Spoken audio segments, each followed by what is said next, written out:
আসসালামু আলাইকুম বন্ধুরা, ট্রাভেলার আইএস চ্যানেলে আপনাদের স্বাগত জানাই। আজ আপনাদের সাথে খোয়াছড়া ঝর্ণার পরবর্তী অংশের নৈসর্গিক সৌন্দর্য শেয়ার করব। ঝর্ণার বাকি ধাপসমূহ দেখতে হলে আপনাকে অনেকটা কঠিন পথ পাড়ি দিতে হবে। পথটা একেবারে খাড়া, যথেষ্ট কষ্ট হবে উঠতে। উপরে ওঠার সুবিধার্থে এভাবে রশি বাঁধা আছে। আপনারা রশি ধরে ধরে উপরে উঠতে পারবেন। আমার নিচে তাকাতে ভয় করছে। একটুখানি পা স্লিপ করলে ইহজগৎকে টাটা বাই বাই বলারও সময় পাবো বলে মনে হয় না। যথেষ্ট রুট একটা পথ। আসলে ট্রেকিংয়ের ফিল তো এটাকেই বলে। উফ বাবা, এত কষ্ট করে ঝর্ণা দেখা! এই পথটা খুবই কষ্টসাধ্য। পরে আর কি আছে আল্লাহই তা ভালো জানে।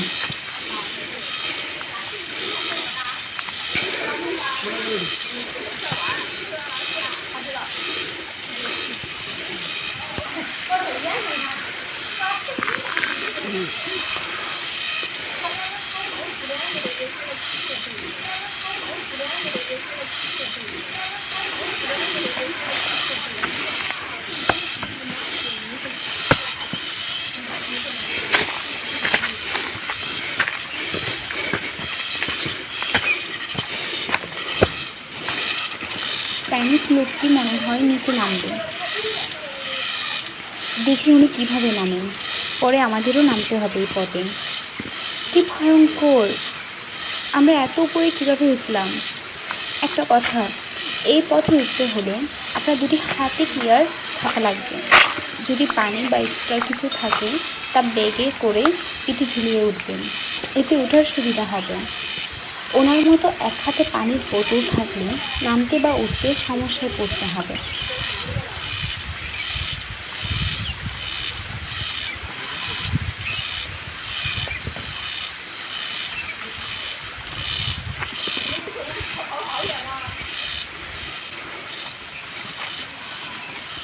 চলুন আমরা সামনে হাঁটি। পথটি কেমন নিষ্ঠুর দেখুন। প্রচুর রিস্কি। সাবধানে পা দিয়ে তো গেলেন, একেবারে নিচে গিয়েই থামবেন।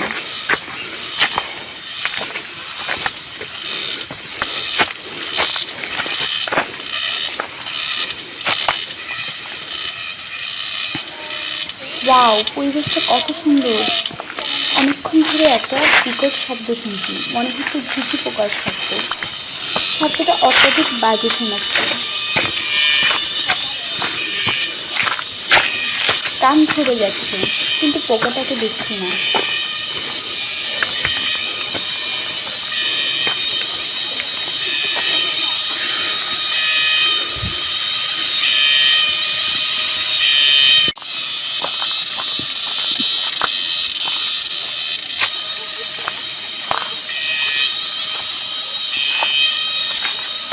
সামনে দেখেন, বিপজ্জনক এলাকা।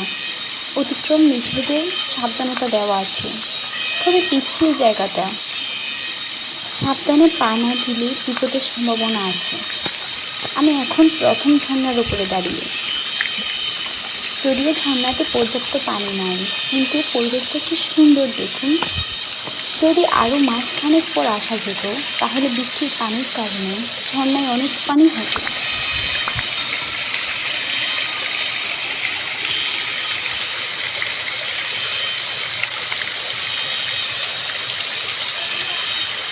এই রশ্মিতে লাল কাপড় দিয়ে বিপজ্জনক চিহ্নিত করা হয়েছে। যদি কোনো কারণে পা স্লিপ করে সোজা নিচে, যদিও নিচে কিছুটা পানি আছে, তবে সাবধানে পা ফেলবেন এই জায়গাটায়।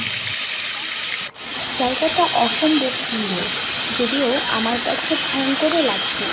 যথেষ্ট রিস্কি একটা জায়গা, কিন্তু প্রতিটি স্টেপে আমি বিমোহিত হচ্ছি। প্রচুর সৌন্দর্যের রসদ আছে এখানে, যা আপনাকেও বিমোহিত করবে। এখন আমরা পাহাড়ের শুরুর দিকে ঝর্ণা দেখতে যাব, মানে যেটি শেষ ঝর্ণা। ওই যে দূরে যে ঝর্ণা দেখা যাচ্ছে, আমরা সেটা নিয়ে যাব। আপনারা দেখতে পাচ্ছেন ঝর্ণার 4টা স্টেপ। স্টেপগুলো আমরা আস্তে আস্তে পার হব। এটাই খোয়াছড়া ঝর্ণার আসল সৌন্দর্য। এখানে আমার কাছে সবচেয়ে বিরক্ত লেগেছে ঝিঝি পোকার তীক্ষ্ণ ঝাঁঝালো শব্দটি কানের মারাত্মক ক্ষতি করছে। যদিও এতক্ষণ হাঁটলাম, ঝিঝি পোকার শব্দ শুনেই গেলাম, কিন্তু কোথাও একটিও ঝিঝি পোকা দেখতে পেলাম না। তবে অনেকক্ষণ পর ঝিঝি পোকা দেখতে পেলাম। আপনারা দেখুন কত ছোট পোকাটি, আর কী পরিমাণ শব্দ করছে, একেবারে গাছের সাথেই মিশে আছে। বিশ্রাম ব্যতীত অনবরত শব্দ করেই যাচ্ছে পুরো এলাকা জুড়ে এই ঝিঝি পোকার শব্দ। এবার আমরা আমাদের গন্তব্যে চলি। দুই দিক দিয়ে খোয়াছড়া ঝর্ণার একেবারে চূড়ায় যাওয়া যায়।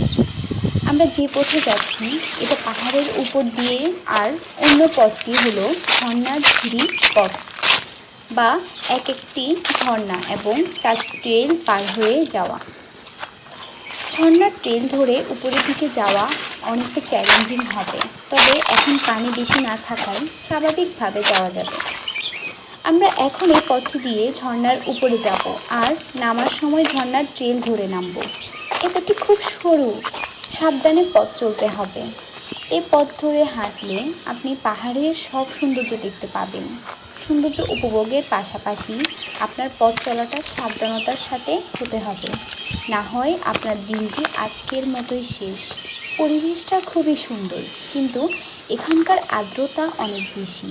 তীব্র গরমের মধ্যে আসতে হলে অবশ্যই মাথায় রাখতে হবে বেশি পরিমাণ পানি বহন করার। যদি ইলেকট্রোলাইট পানি বহন করতে পারেন তো ভালো, না হয় স্যালাইন পানি বহন করতে পারেন।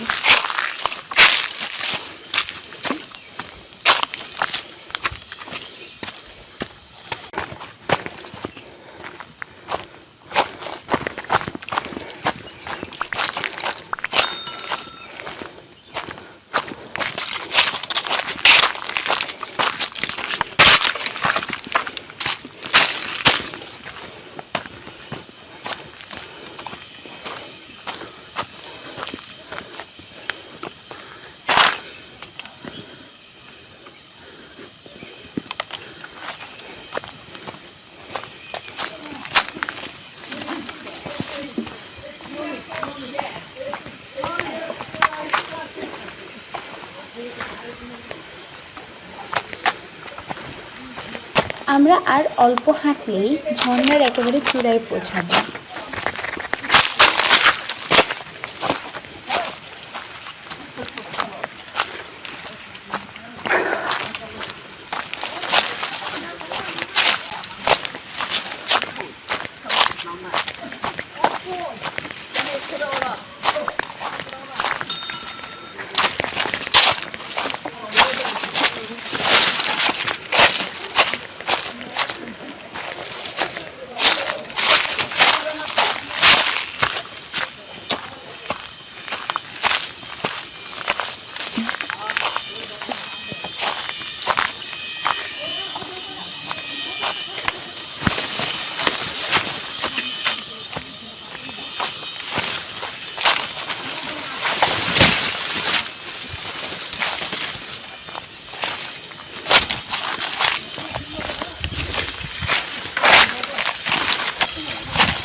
আমরা খোয়াছড়া ঝর্ণার নবম ধাপে এসে গেছি।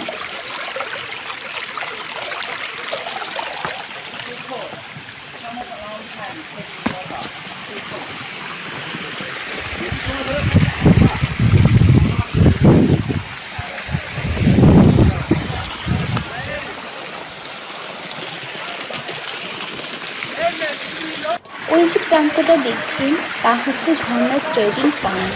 ঝর্ণার পানিগুলো অনেকটা স্বচ্ছ। ঝর্ণার বেশি পানি থাকলে হয়তো আমি এখানে দাঁড়িয়ে থাকতে পারতাম না। আসলেই 9 স্টেপের ঝর্ণা বিস্ময়কর।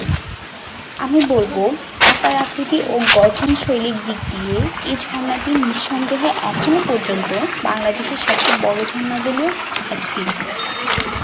এর মোট ৯টি ধাপ এবং অনেকগুলো বিচ্ছিন্ন ধাপই প্রমাণ করে ঝর্ণাটি সবচেয়ে বড় ঝর্ণা ও সৌন্দর্যের দিক দিয়ে অতুলনীয়। একেবারে প্রথম ঝর্ণার উপর গিয়ে দাঁড়াবো। ব্যাপারটা যদিও কষ্টসাধ্য, কিন্তু আমি খুবই এক্সাইটেড এই জন্য যে আমার পক্ষে ঝর্ণার এই পর্যন্ত আসাটা সম্ভব হয়েছে। একটা ঝর্ণা হতে আরেকটি ঝর্ণায় যাওয়ার পথটা খুবই কঠিন, সাবধানতার সাথে পার হতে হচ্ছে।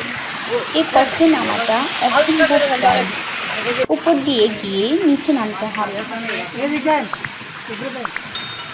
পথটা দেখেছেন কতটা সিরিয়াস পথ? ভয় পাচ্ছেন? আমি ভয় পাচ্ছি না তেমন। অনেকে বলবে মেয়ে মানুষ কীভাবে সম্ভব? হ্যাঁ, আমার পক্ষে সম্ভব হচ্ছে, কেননা পাহাড়ে চড়তে আমার ভালোই লাগে। স্কুল, কলেজ এবং ইউনিভার্সিটিতে স্কাউট, রোভার, রেঞ্জারে অন্তর্ভুক্ত ছিলাম। তাছাড়া আমি বেশ কয়েকবার জাম্বুরিতে যোগদান করেছিলাম। এছাড়াও হিল ক্লাম্বিং করেছি অনেকবার। তবে গরমের কারণে কিছুটা অস্বস্তি লাগছে, এটা স্বাভাবিক।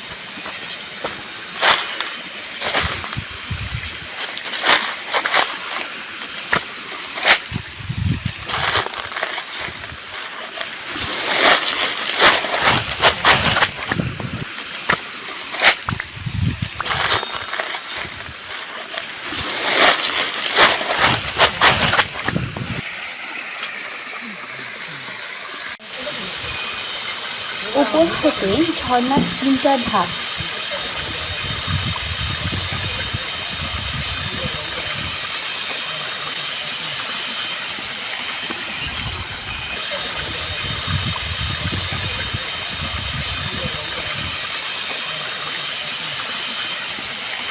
এটা একটা, আর নিচে দেখুন ঝর্ণার আরও 3টা ধাপ।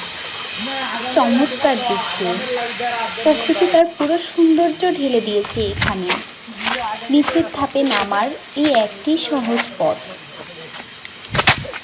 কতটা সহজ দেখলেই গা ঝিমঝিম করছে।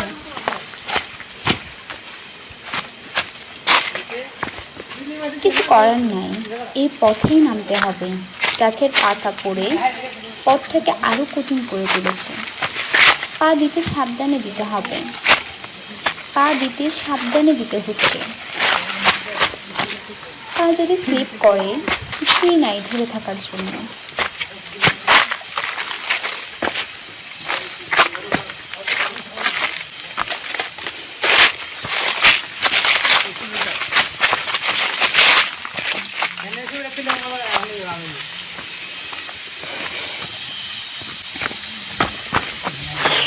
ওয়াও, কি সুন্দর!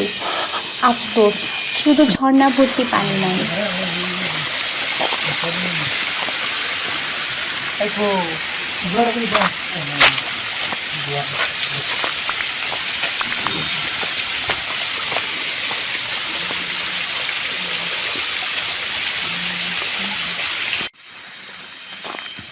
আস্তে আস্তে নিচের দিকে নামতে থাকি। আমাদের বোহরটা অনেক পড়ে গেছে। আমি আর আমার বেস্টু কিছুটা এগিয়ে গেলাম। এই ভাইদের পিছু পিছু ঝর্ণার ট্রেল ধরে হাঁটতে থাকি। এই ঝর্ণাটি যতটাই সুন্দর তার রূপে, ঠিক ততটাই ভয়ঙ্কর তার গঠনে। প্রকৃতির নান্দনিক তুলিতে আঁকা সৌন্দর্য দেখে মুগ্ধ হতেই হচ্ছে। আমি জানি না রাতের বেলায় চাঁদের আলোয় ঝর্ণার সৌন্দর্য কেমন লাগে, তবে সুযোগ থাকলে চাঁদের আলোয় ঝর্ণার অপরূপ সৌন্দর্য উপভোগ করতাম। মেয়ে মানুষ তাই কপালে নয়। আমি শুনেছি অনেক পর্যটক প্রকৃতির সৌন্দর্য অবলোকন করতে পাহাড়ের পাদদেশে তাঁবু টাঙিয়ে অবস্থান করে।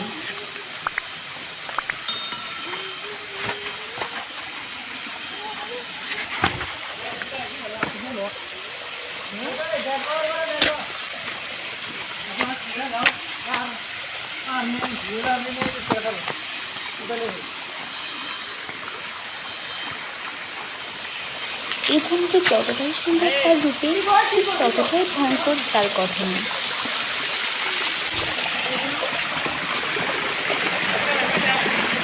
ধাপের পানির প্রবাহটা দেখুন কতটা ভয়ঙ্কর সুন্দর। ঝর্ণাটির সৌন্দর্য বৃদ্ধি করেছে এর বিচ্ছিন্ন ধাপসমূহ আর লম্বা ট্রেন, সেই সাথে কঠিন সব শিলার অবস্থানকে আরও মুগ্ধ করার মতো।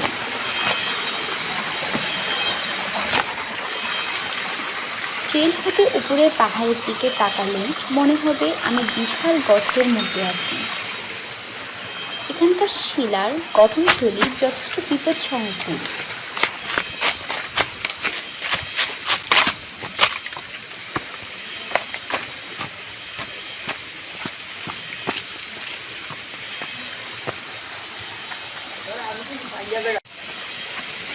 সামান্যতম অসতর্কতা বিপদ বাড়াতে পারে। বর্ষায় বা যখন পানি ভর্তি থাকবে তখন হয়তো এই পথটা নিরাপদ না। আমার জন্য ভালো হয়েছে পানি কম, তাই সম্পূর্ণ ট্রেলটা পায়ে হেঁটে পার হতে পারবো। পুরো এলাকা জুড়ে বিরক্তিকর ঝিঝি পোকার শব্দ। এই শব্দটা কিছুটা মাথা ব্যথার কারণ হয়ে দাঁড়ালো।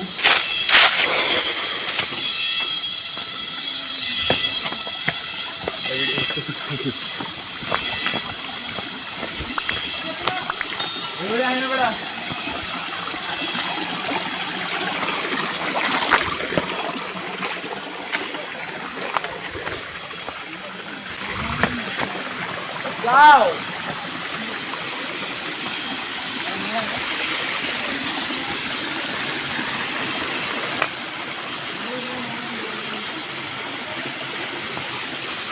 আমরা প্রায় চলে আসলাম উপর থেকে অষ্টম আর নিচ থেকে দ্বিতীয় ঝর্ণার উপর।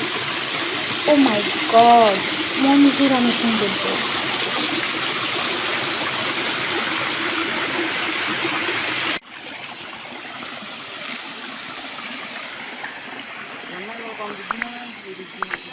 এবার নিচে নামার পালা। যে পথে উঠেছি সে পথে নামতে হবে। বিপজ্জনক একটা পথ। এখন পর্যটক অনেকটা বেড়েছে। যতই সময় গড়াবে আস্তে আস্তে পর্যটক বাড়বে। এ ভাইদের উপরে ওঠার চিত্র দেখে কল্পনা করুন পথটা কতটা ভয়ঙ্কর। যাদের হাত দুর্বল তারা নিচের দিকে তাকাতেই ভয় পাবেন। যারা ট্রেকিং করেন তাদের জন্য তেমন কোনো ব্যাপারই না।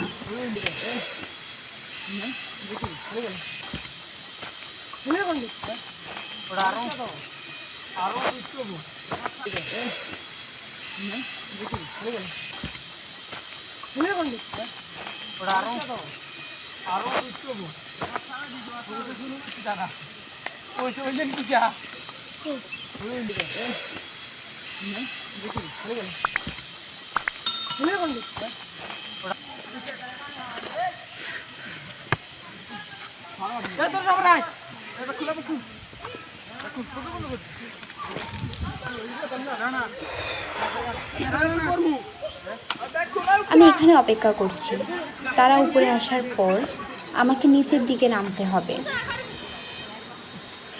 কেননা নিচে নামতে হলে রশিটা ধরেই নামতে হবে, এর কোনো বিকল্প নাই।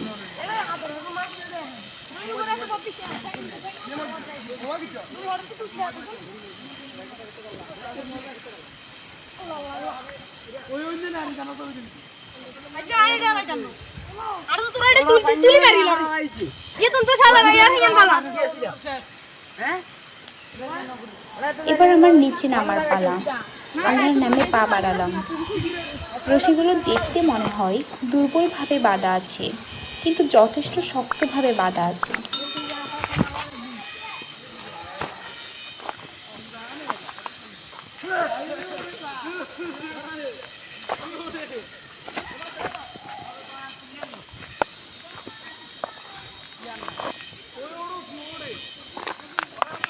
মাটিগুলো কিছুটা আলগা হয়ে আছে, পা ফেলতে গেলে স্লিপ করছে। সাবধানতা অবলম্বন করা ছাড়া আর কোনো বিকল্প পথ নাই।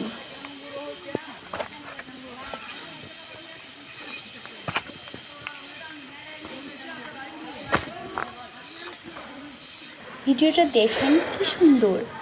হাজারো কষ্টের মধ্যে এমন সৌন্দর্য দেখলে সব কষ্ট ফিকে হয়ে যায়। উপরের দিকে দেখুন, হিল ক্লাইম্বিংয়ের পূর্ণ ফিল পাওয়ার মতো। আরও অনেকটা পথ গেলেই তখন আমি নিচে নামতে পারবো।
ওহ, একটু হলেই পড়ে যাচ্ছিলাম, আল্লাহ বাঁচাইছে।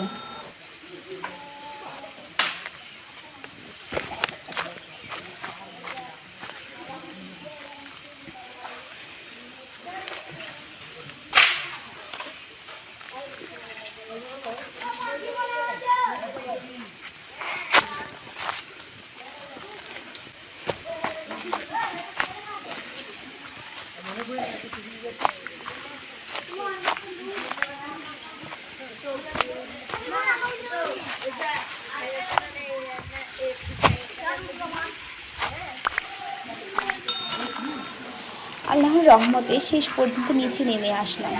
প্রচুর গরম, বলার অপেক্ষা রাখে না।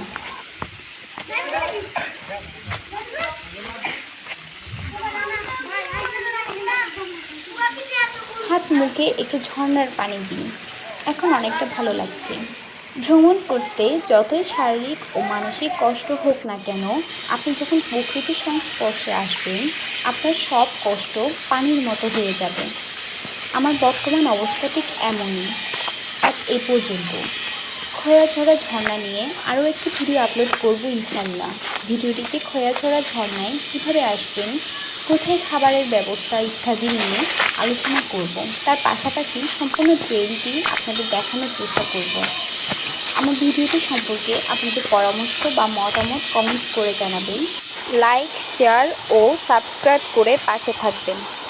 ভালো থাকবেন, সুস্থ থাকবেন। দেখা হবে পরবর্তী ভিডিওতে। আল্লাহ হাফেজ। আসসালামু আলাইকুম।